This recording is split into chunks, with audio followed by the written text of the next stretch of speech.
આપણને સંતો વારંવાર કહે છે કે તમને જે જન્મ મળ્યો છે એ જન્મ તમે સુધારી લો.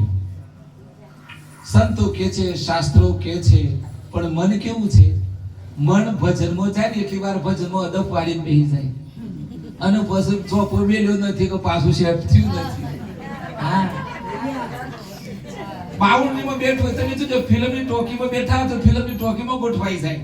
બજારમાં સોના સોનીની દુકાનમાં બેસે તો ગોઠવાઈ જાય. કપડાની દુકાન તો ગોઠવાઈ જાય. અને જો પાછો દરવાજો મેલ્યો એનું પાછું સંસારમાં અને માયામાં સેટ થાય. મારી જેઠોની હું કરતી અને મારો જેઠ હું કરતો. હે, તમે વિચાર કરો. અને મન તો અને પાછો ઘણા બે અર્થ થાય. ઘણા તો કે મન હારું નથી અને ઘણો કે મન હારું છે,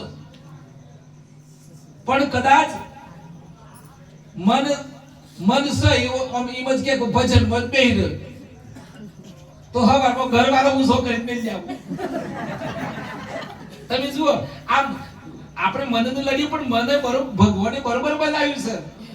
એ ફર્યા કરે કે ભાઈ હવે વહી જવાનું, હવે ઉઠી જા, હવે દૂધ કાઢવાનું, હવે પોયલા પર ભાઈ ડેરીમાં જવાનું છે. હા, મન ઈશ્વરે જબરજસ્ત બનાવ્યું છે. ભગવાને મન બનાવ્યું, બુદ્ધિ બનાવી, સરસ મજાનું શરીર બનાવ્યું. હે, આ સુંદર મજાની કાયા બનાવી. તમે વિચાર તો કરો કેટલું સુંદર જીવન બનાવ્યું છે. એટલે આ સુંદર શરીર ભગવાને એમને નથી આલ્યું. અને મેં ઢાસરમાં કર દાસપુરમાં મને એમ કે આપણને ટપકાઈ નથી દીધા કે લે જા. નહીં, એ કોઈ હેતુ છે. તમે કોઈ પણ ધંધો કરો, કોઈ પણ કાઈ પણ કરો એના પાછળ હેતુ છે. હેતુ તો હોય જ. હેતુ વગર ઈશ્વર કોઈને મોકલતો નથી. દરેક વસ્તુનો આટલો મોટો રોડ હોય થને કરતે હેતુ તો હકવાય બધા દોડ્યા દોડ કરી. આ હેતુ છે. આપણો પણ હેતુ છે. આપણે બધા મહાન બનવા માટે જન્મ્યા છીએ. આપણે કોના સંતાન છીએ? આપણે ઈશ્વરના સંતાન છીએ, પરમ પિતાના સંતાન છીએ. આપણે ઈશ્વરના સંતાન છે. ઘણા એમ થઈ જાય કે ઈશ્વર છે બાજુ હજી તો પૂછ્યા જ કરે. ઘણા મને પૂછ બાપજી તમે જોયો? એટલે મેં તો જોયો છે. હું તો અહીં આવ્યો રાત્રે. આ કેટલા વાગ્યા છે? 12 તો થયા. હે, જોયો છે એટલે આવ્યો. કારણ કે મેં મારા હર્ષદ ઘરમાં જોયો, મારા બાબુ મામામાં જોયો. હું તો તમારા બધોમાં જોઉં. મારી ભૂલ અહીંયા બેઠી છે. મારી એ મારી બેન માટે તાળી પાડો. બાપા ચંદુભાઈ દીકરી માટે. એ દીકરી મને બહુ વાલી છે સાહેબ. અને બહુ ની હાથ કરા કર નહીં. આપણા રામદેવ પીર નહીં, એમને બોન પેલો જંગલમાં ભૂલો પડે ને પછી એ રોમા પીર દોડીને આવજો. મારી બોને મને યાદ કરીને મારે દોડીને આવી જવું પડ્યું સાહેબ. હા, આ તો ઇતિહાસ લખાશે. હા, કે દીકરી બોલાવે, ગાય બોલાવે ને તો સાહેબ દોડીને જવું પડે. સંસ્કૃતિ માટે દોડીને જવું પડે. પછી ઘણા દીમ કે એ ઠંડી સજી હમ તમે તમારું કરી લ્યો. ના સાહેબ, અહીંયા તો બસ આ સંસ્કૃતિ માટે અને ધર્મ માટે રાત દિવસ જાગવાનું કામ કરી રહ્યા છીએ સાહેબ. અહીંયા જેટલા સંતો બેઠા એ બધા સંતો માટે પોતાની પાડો પાડો.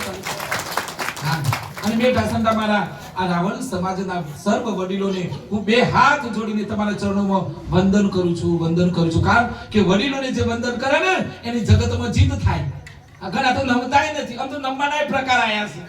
હા, હું આમ હરદાસપુરથી અણસોલ જાઉં કે શાળામાં એટલે પછી આમ કરી પછી રુદ્રેશ્વર આવે એટલે હું ઘણી વખત જોઉં. આમ ગાડી દોડાવું કે પછી આમ કરી એટલે જોને નમી લીધું. હા, ઘણા ટીટ કરે, ઘણા નમી લીધું. હે, ઘણા તો સારું ગાડીમાં આમ કરી.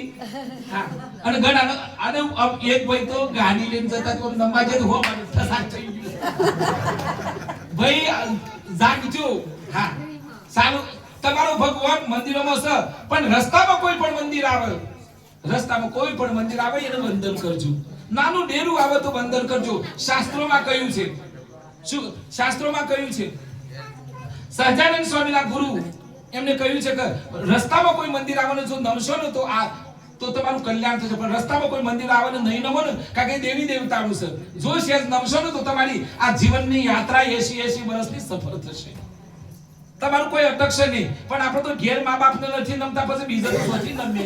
અને ઘણા તો બધા પડતા જ નથી. અને પછી કે મારા દુનિયામાં ડંકો વગાડો. અલે ડંકો ના વાગે, જીવતો માતા પિતાને નમસ્કાર કર. જીવતા માતા પિતાને નમસ્કાર. ચા પીવો ગરમ ગરમ સરસ મજાની પીવો, તમે બે વખત પીજો, બરાબર?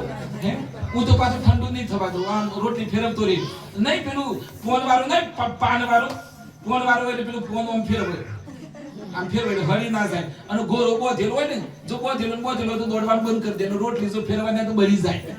હા, એટલે હેડો આગળ જઈએ.